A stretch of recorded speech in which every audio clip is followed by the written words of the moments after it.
My name is Camille Brown, and I'm the curatorial assistant at the Phillips collection. It is my pleasure to welcome you to a conversation with Kristina Penhoet and Abigail McEwen. Kristina is a second prize recipient of the Phillips collection's Juried Invitational Inside Outside Upside Down on view now through September 12th.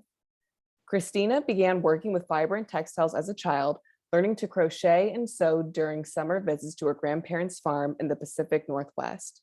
She continued to pursue art while earning a degree in biology and working in healthcare.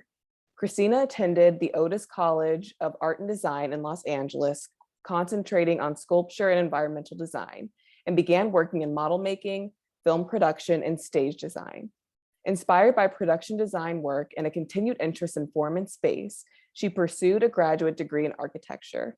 After 10 years of architectural practice, she rekindled her love of making and rediscovered fiber as a medium. Kristina has lived in DC for over 20 years. She will be in conversation with Professor Abigail McEwen. Abigail is Associate Professor of Latin American Art History at the University of Maryland, College Park.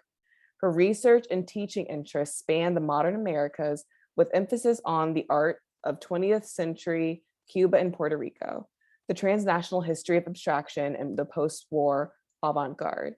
Recent publications include Revolutionary Horizons, Art and Polemics in 1950s Cuba, Concrete Cuba, Cuban Geometric Abstraction from the 1950s, and catalog essays on Agustin Cardenas, Celia Sanchez, and Joaquin Torres Garcia.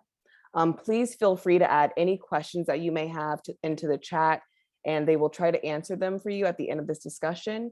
And now I'm turning this over to Kristina to share a bit of her work. Thank you, Camille. I'm just going to share my screen now.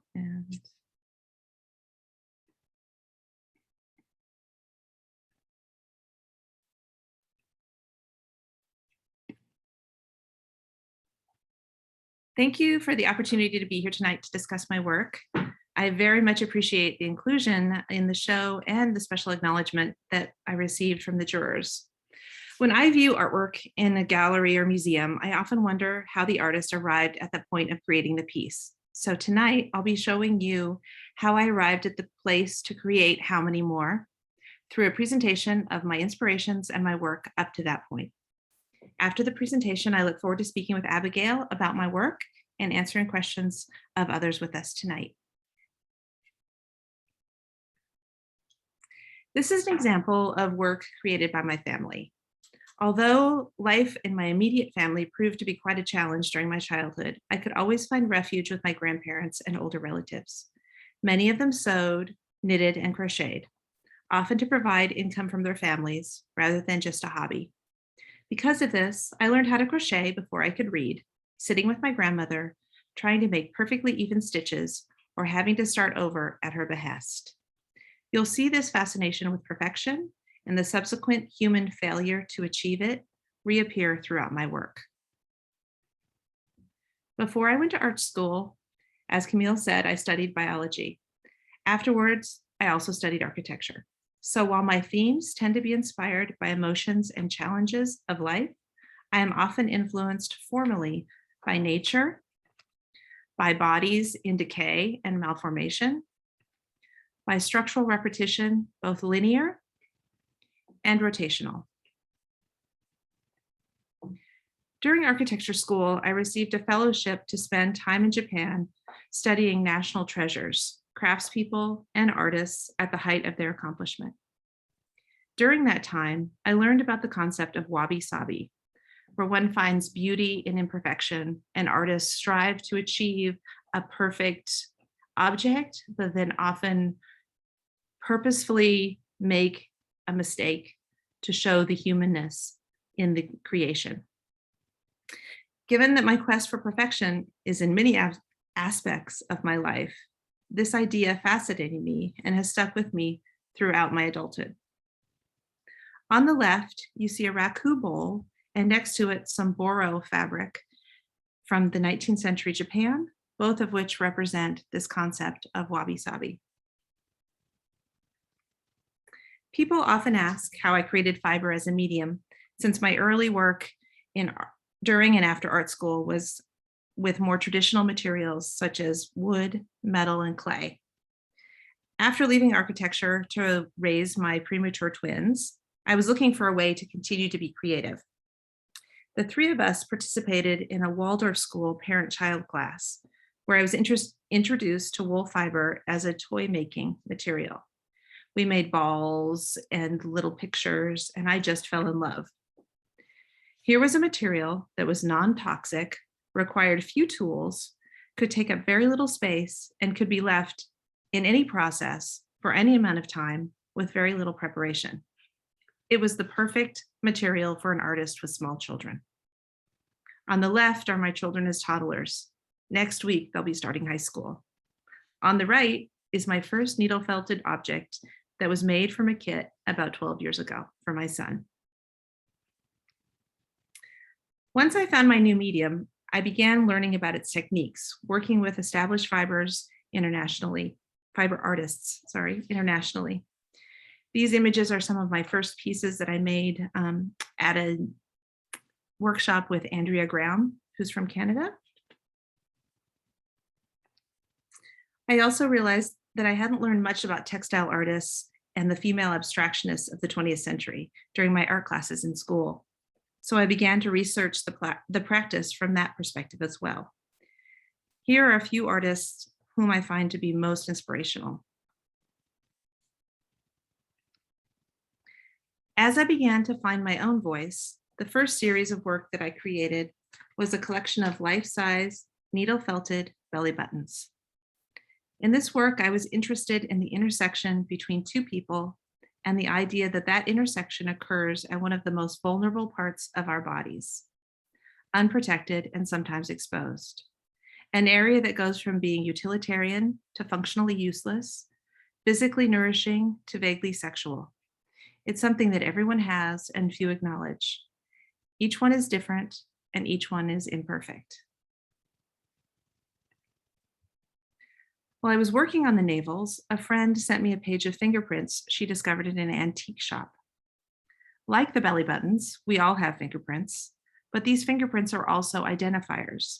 However, they can only identify who we are, not tell us what kind of person we are or what we've done or who we're about.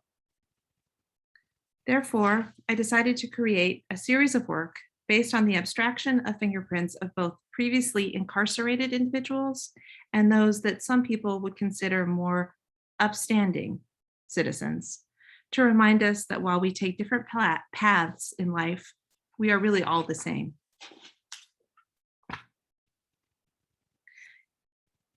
After a while, the idea of the beauty of imperfection that I had learned in Japan was still cogitating, as my grandmother always used to say, in my mind. I decided to begin work expressing this imperfect beauty both formally and in the ideas behind the work. In this piece, Out of Bounds, I returned to the belly and began thinking about maternity and its expectations, creating something very unlike my previous disconnections. Pregnancy can be very challenging for women who are used to having control in their lives. Their bodies change in ways that they are often unprepared for and have no control over. I sought in this work to express these feelings of being out of control while being expected to be happy about it. This piece was also the beginning of my efforts to include the process of making as part of the formal expression and details of the work that you'll continue to see in my work following.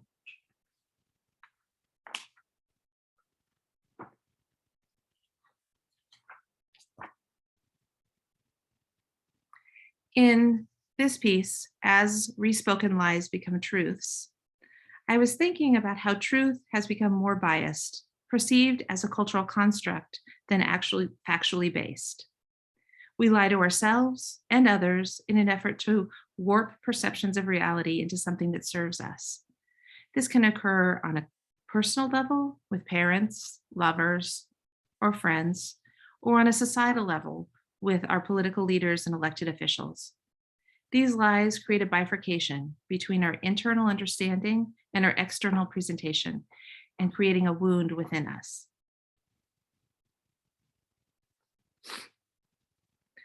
I rarely show this piece because I don't think it's as successful as some of my other work. However, I'm including it here because I think it represents a point at which some of my thinking and interests began to shift. On the formal level, it's the first piece where I began to experiment with the wrapping of felt to create linear forms. But more importantly, it represents the point at which I came back from creating work, making the personal more universal, and moved in the direction of making the universal more personal again. In addition, I continue to think more about how many of our cultural constructs are wreaking havoc on us as human beings. All the ways lists in text the ways that we isolate, categorize, and other people with whom we interact, and by doing so, diminish them. Which brings us to How Many More, the piece in the Phillips show. I created this piece in 2020 in response to the layers of systemic crises like gun violence, police brutality, mass incarceration, drug addiction, and of course the pandemic that exist right now in our country. The size of the installation is intended to be human scale while also feel slightly overwhelming. All the pieces are created using the same process of techniques, but each one is individual. I embrace the imperfections that can occur in making the felt, stuffing, stitching, and wrapping it as a way of representing the beauty in the imperfections of each of our lives. The wrapping of the pieces creates a biomorphic form open to multiple interpretations, some of which some people may consider disturbing. Each piece is read inside to represent our collective sameness as human beings, while the outside is a range of colors that represent skin tones, primarily darker browns, since the problems, many of the problems that we need to address disproportionately affect people of color. Thank you very much for this opportunity to share my work with you.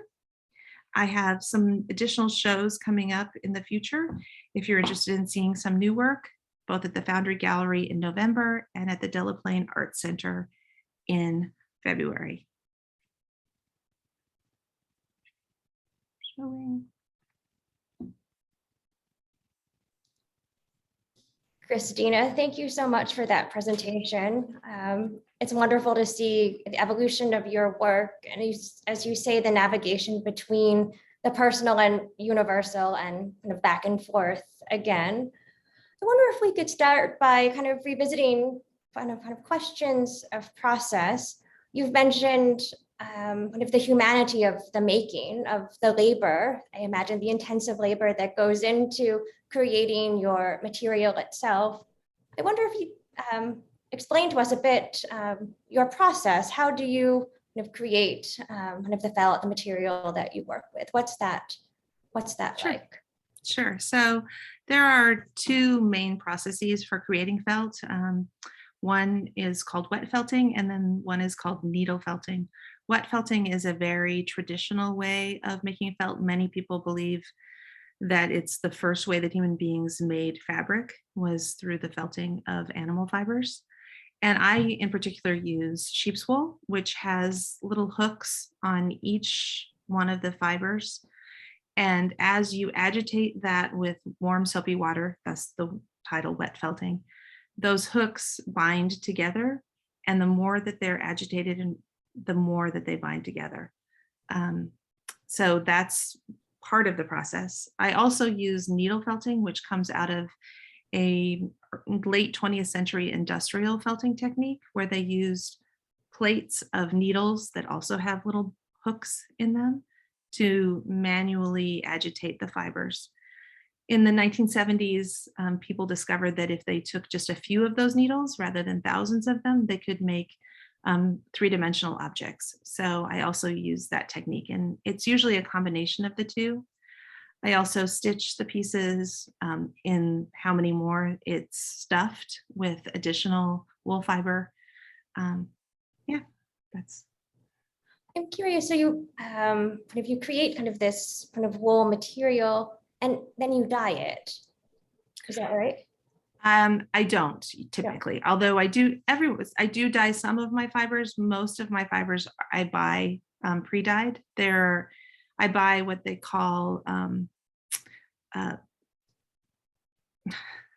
wool fiber that's been carded, so it's all in one direction, and then it's also been dyed. So most of the way that I create my colors is by mixing multiple colors of fiber rather than using a dyeing process typically myself.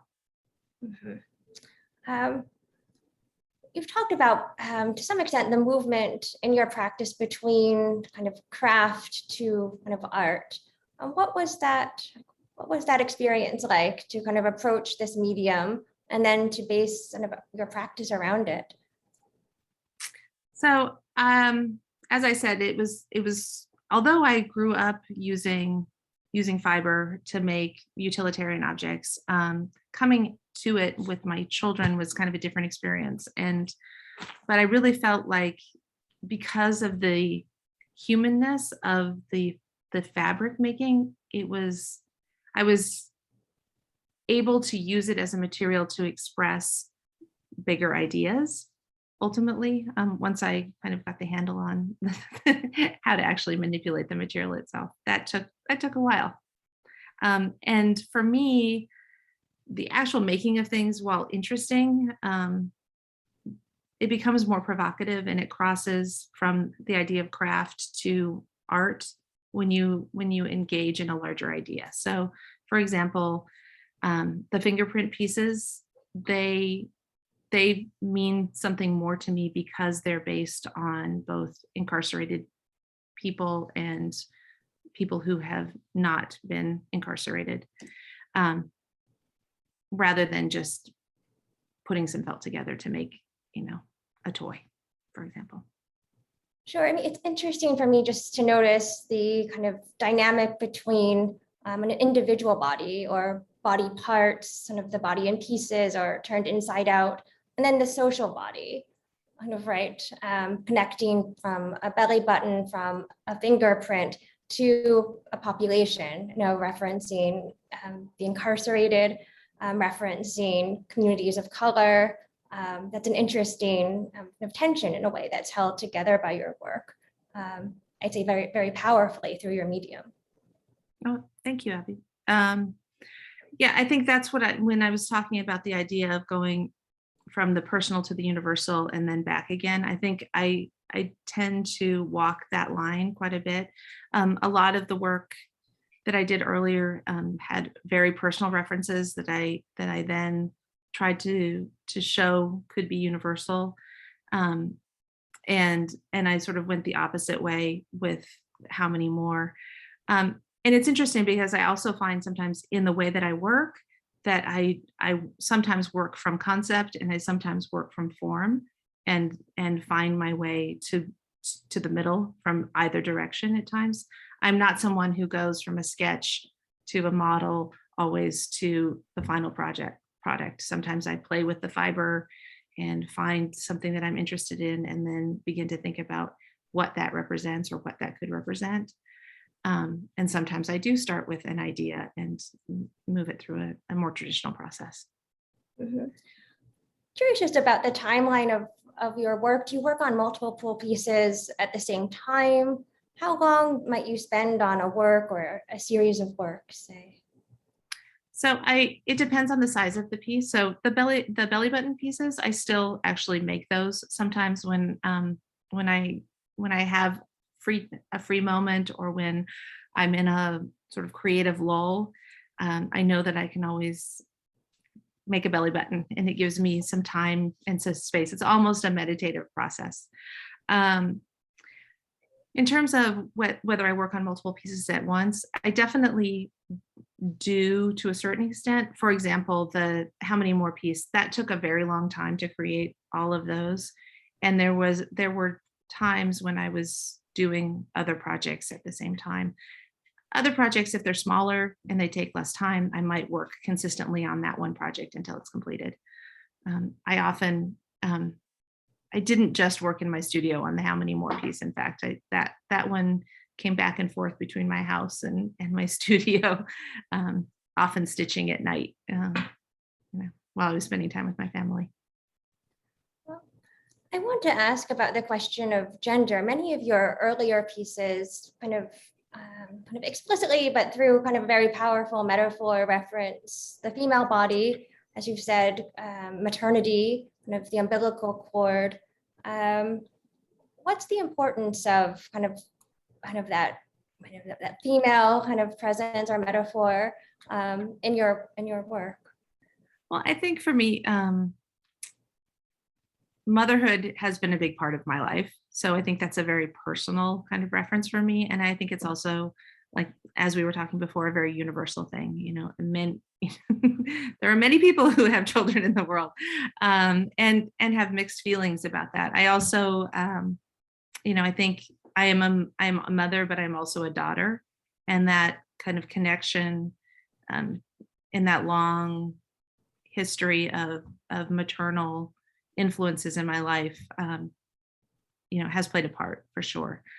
I'm also a feminist, so I think that's also, I believe in a woman's right to choose, and I'm very much always thinking about that when I think about women and motherhood, and that there's lots of ways to be in the world.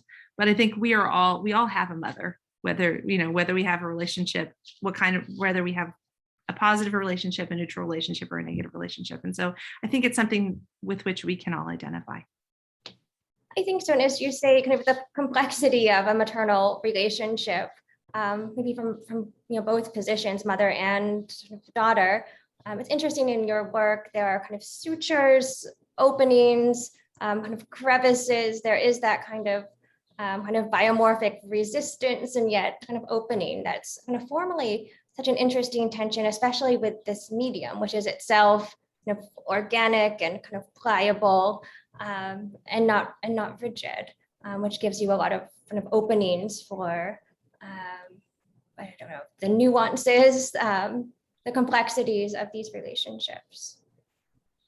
I agree. It's also one of the things that I really enjoy about the material is that you can work both in the positive kind of additive way and the subtractive way. And so it opens up a lot of possibilities. So I can cut a piece and then I can add more to it, and then I can cut away from it. And it's almost like a living thing in a way that continues to grow and evolve through the process. It's interesting. Some of your works, I'm thinking of maybe the hanging kind of sculpture. It has a kind of a curvature, like a spine. It has a backbone, so to speak, and yet when it opens up, there's, a kind of anatomical, connection there. There's also kind of, something more violent, potentially.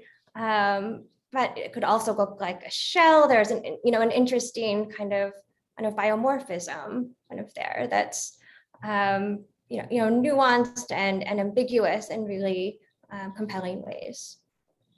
Thank you. Yeah, that is really my intention. I really like to hear when people have different interpretations and different reactions to the piece. I think that more successful pieces have that ability to allow people to interpret them in the way that they find interesting or provocative. So, for me, that piece is somewhat violent and revealing, I guess.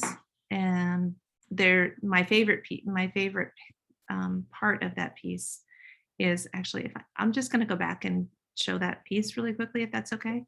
Please. Are you seeing my screen, or did I not share? I did not share it, did I? Hold on just a second.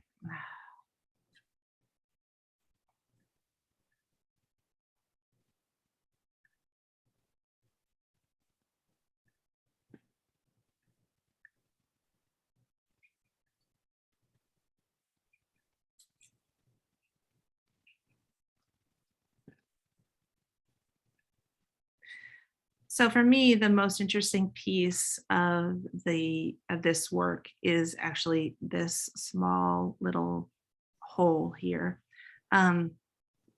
because it's the moment at which the exterior comes through into the red, and it's almost as if there was, a bullet or some sort of force that enters into this body, even though the body's already been, bifurcated.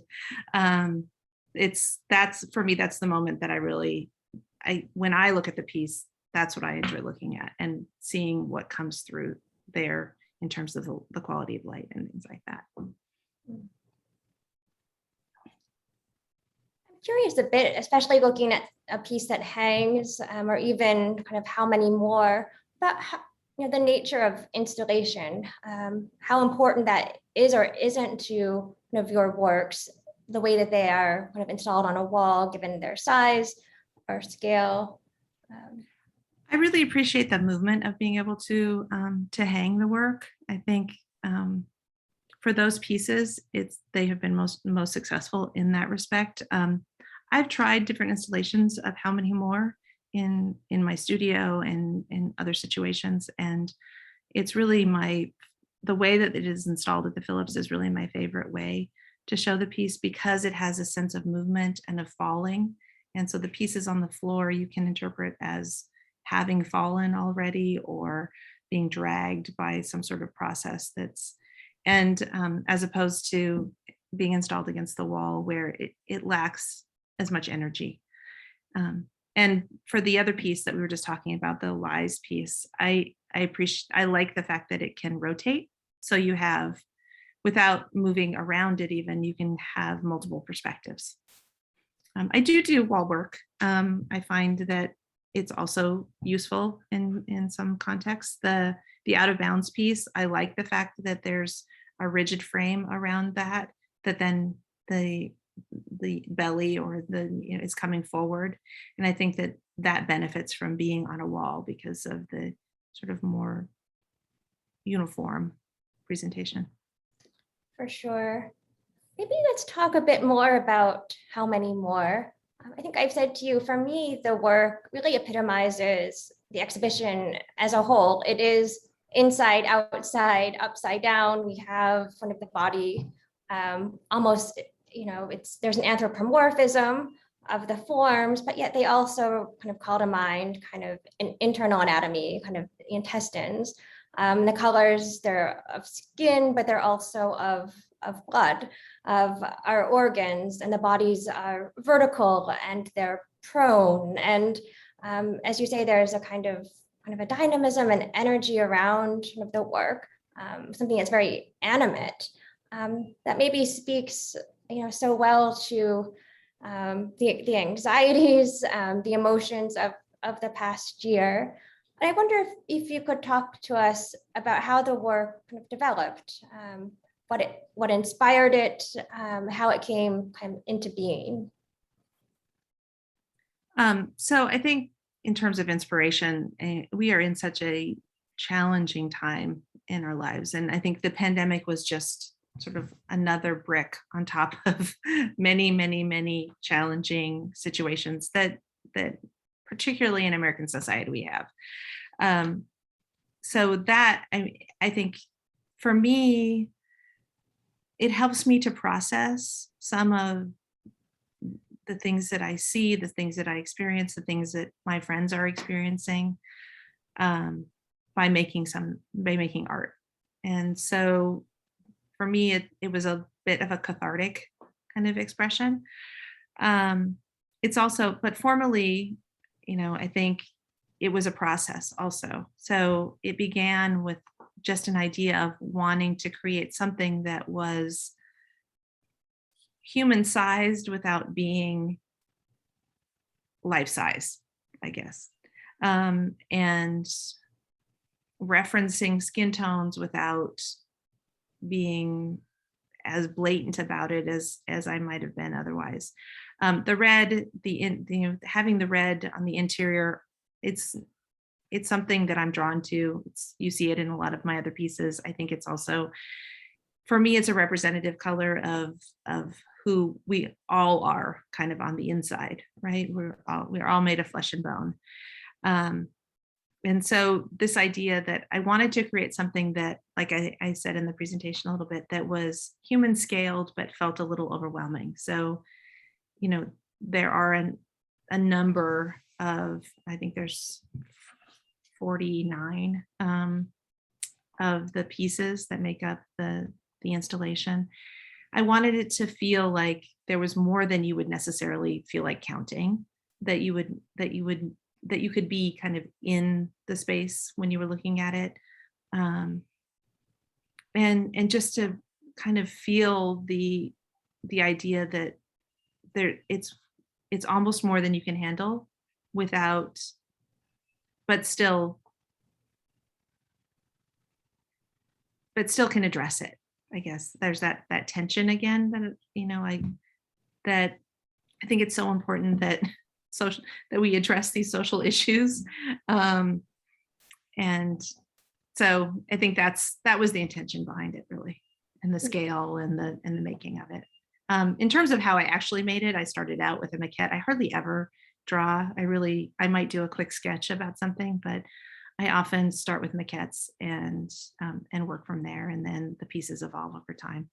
In this particular case, I started with very much smaller scale objects, and when you expand the scale of the objects, they change their nature a little bit. So they were much more fluid when they were larger than when they were smaller, and the idea of working with that and what that meant and the evolution of that was really interesting to me over time. And so am I right? You made this piece and had it in your home, in your studio, and then saw the call for this exhibition at the Phillips. But the piece was, in a sense, it was done. It wasn't made in response.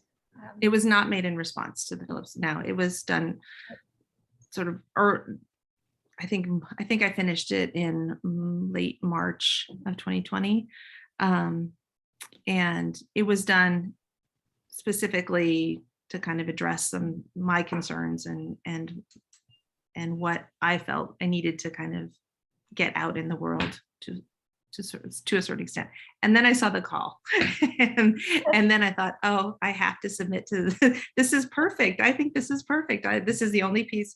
There was an option to submit more than one piece for the call. And there was no need for me to do that in that respect. So I was really happy to find out that it had been accepted, and really honored that I was awarded a juror's prize too. So.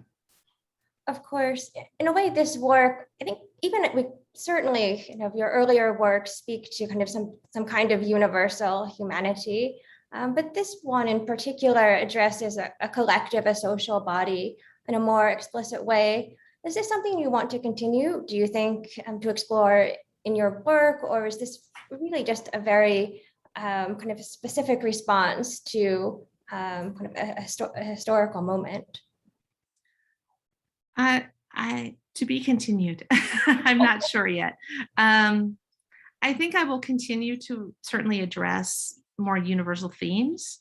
I don't know if I will. Right now, I'm working on a very large piece that kind of harkens back to the maternal theme. And so that's really kind of forefront in my mind. But I got a lot out of creating How Many More in terms of being able to deal with sort of the feelings of frustration and anger, and so I think that might happen again. Great. In a way, the title, it's this kind of rhetorical question, and also kind of a clarion call to action in some ways, is a bit more kind of direct or forthright than many of your other titles. And I wonder if you would just talk a bit about kind of the role of titles for your works. They certainly give a different kind of intensity to some of your other works, introducing questions of truth and of lies, in ways that maybe a viewer wouldn't otherwise intuit. from a work, or not maybe so as specifically so? For me, the title, I often have an idea or in with that particular series, I think is those pieces. There was a specific period of time that I was referencing in my life, and even in some places a particular relationship.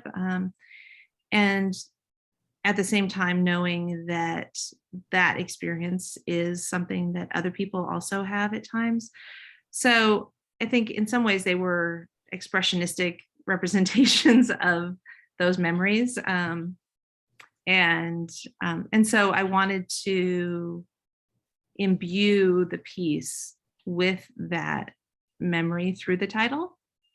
And with how many more, it just seemed so obvious, because that was really the question that kept coming into my mind every time there would be another shooting or another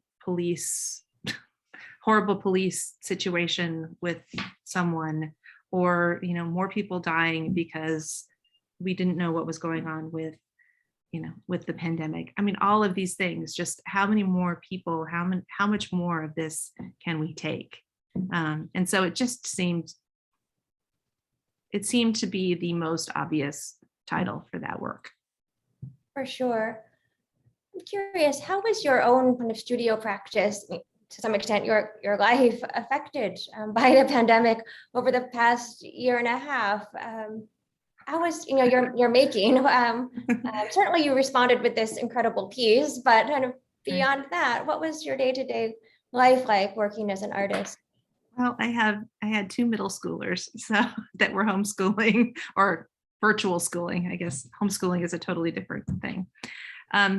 It was very challenging. I think I share the same challenges as most people who were trying to work and had children in school. It was difficult for all of us to be in the house together at the same time.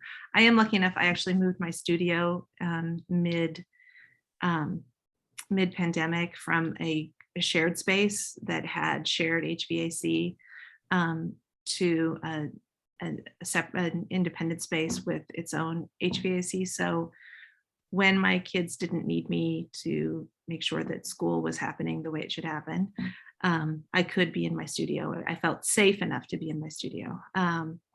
But I will say my productivity, I think, as everyone experienced, decreased significantly, especially in the first, I would say, 6 months.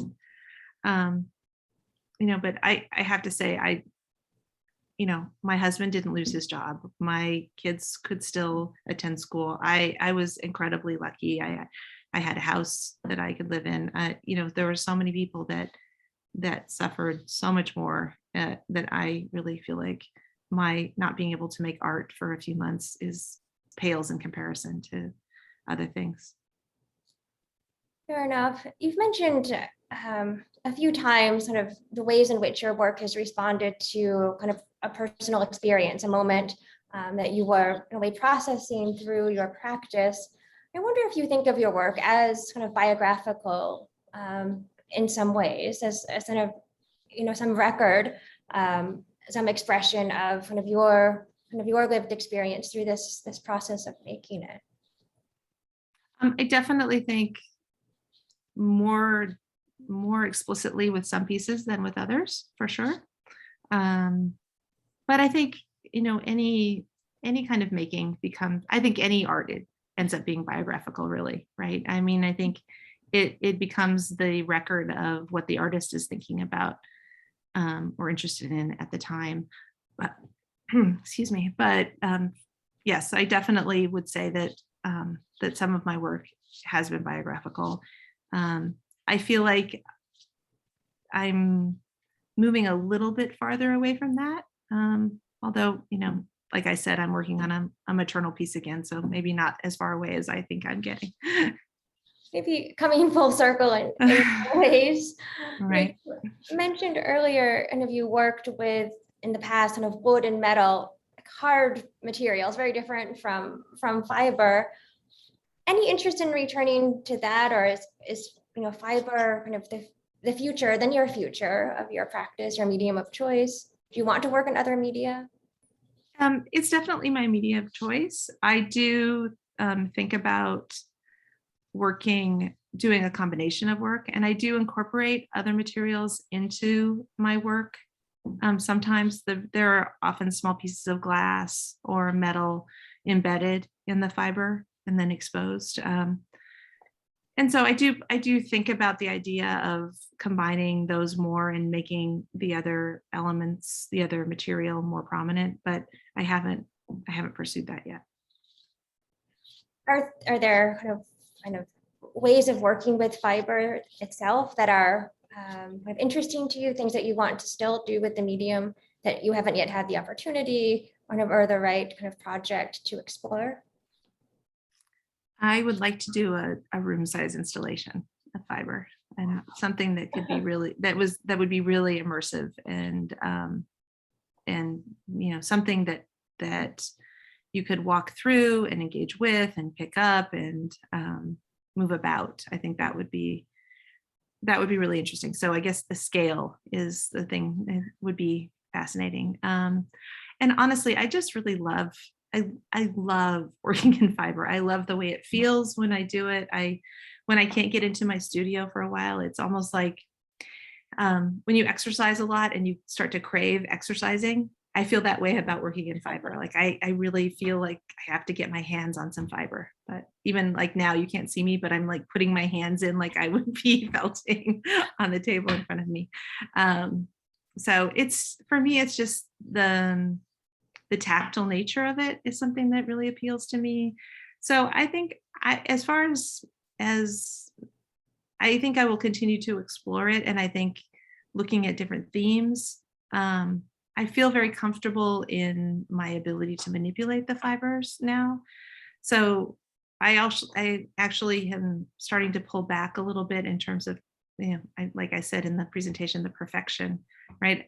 In how many more, and in some of my newer work, I actually work not to make the felt perfect. There was a long time that I was working very hard and trying to make it as even as possible and as smooth as possible and as straight as possible. And now I actually really enjoy it when it doesn't quite work out, or when it tears a little bit, or when the edge is almost more like a deckled piece of paper rather than a straight edge. And so just continue to explore the medium for itself, and then also the themes, I think, will carry me for a while longer.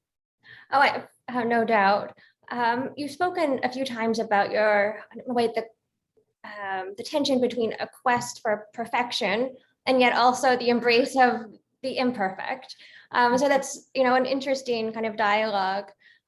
Certainly, and this speaks to a question we just have that's appeared about your shift from architecture to visual art.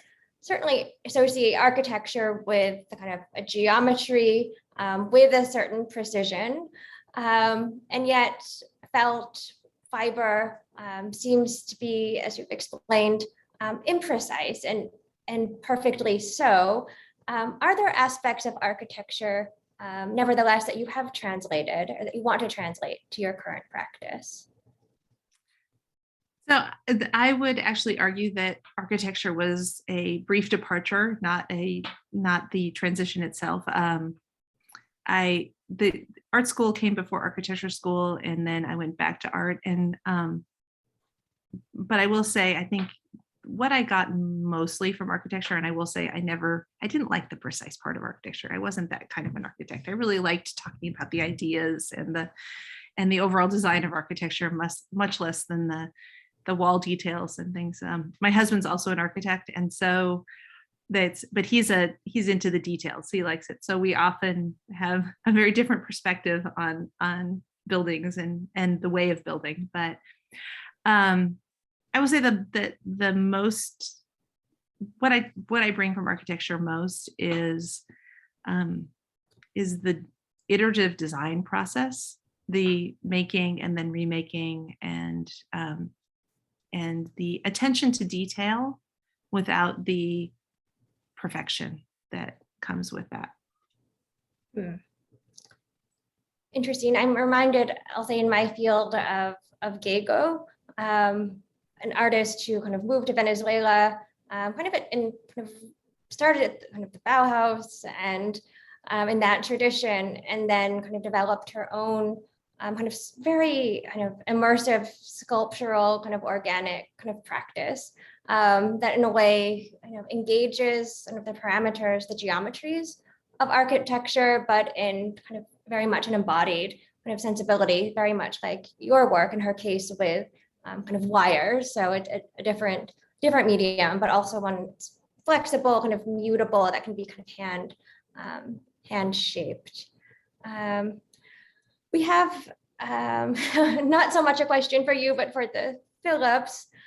Lisa asks, when are you going to give Kristina a room for that room size installation? I think there's a lot of interest, I'd say, from a lot of us here. We'd like to experience that kind of immersive environment of fiber surrounding us. Well, I would be happy to do that. Could you tell us a little bit more about the works that you're planning for your upcoming 2 exhibitions? What can we expect to see? I can. It's still very much in process and development, but as I mentioned, there's this piece. I'm returning to the umbilical cord and the idea of maternal cognitive load, and that as mothers, many of us, there are other caretakers, but often, particularly in traditional heterosexual relationships, it falls mostly on the woman to find the birthday presents and set up the social engagements and make sure the school clothes are ready for the beginning of school, and just a huge list of responsibilities that aren't often taken on by the other parent. And so I have this idea of creating this very large umbilical cord that I am thinking about installing kind of over the rocking chair that my grandmother and mother and I rocked our babies in, as a way of kind of encompassing and overwhelming this chair. So there's that piece. Hopefully I'll get it done in time. I spent a good portion of the summer working on a number of maquettes to do some other more abstract wrapped pieces that may incorporate some of the crocheted work from my family, in an idea of creating. They are almost root-like, like a familial a family tree, but the roots of the tree. That's still kind of in process. I can't speak more to it than that, really, but I'm excited, and I hope that it all works out since it's coming up in 2 months. So really quickly, I'm just going to hop back on. I had one question before we end. You talked about working in biology and working in healthcare. Can you expand on those experiences and how they played a role in your work? Well, I think I was always interested in biological systems. I studied biology as an undergrad, and I was pre-med for a very long time. And then I realized I really didn't want to go to medical school, and I really wanted to go to art school, but I wasn't my family did not support that decision. That's the simplest way to say it. And I did go and work in healthcare. I was a hospital administrator for a while. I actually also have a degree in hospital administration. I spent a lot of my 20s in school. We can just say that. And in healthcare, I realized that I worked for-profit healthcare. So that was a very challenging experience. And I've thought about it a lot during this pandemic too, because in the small community hospital in which I worked, there were often times when we didn't have enough patients to really support the healthcare setting. And I think about how overwhelmed those kind of community hospitals must be now in the pandemic. But quite frankly, my position was eliminated at the hospital that I worked at. And it was the only time I've ever been fired from a job.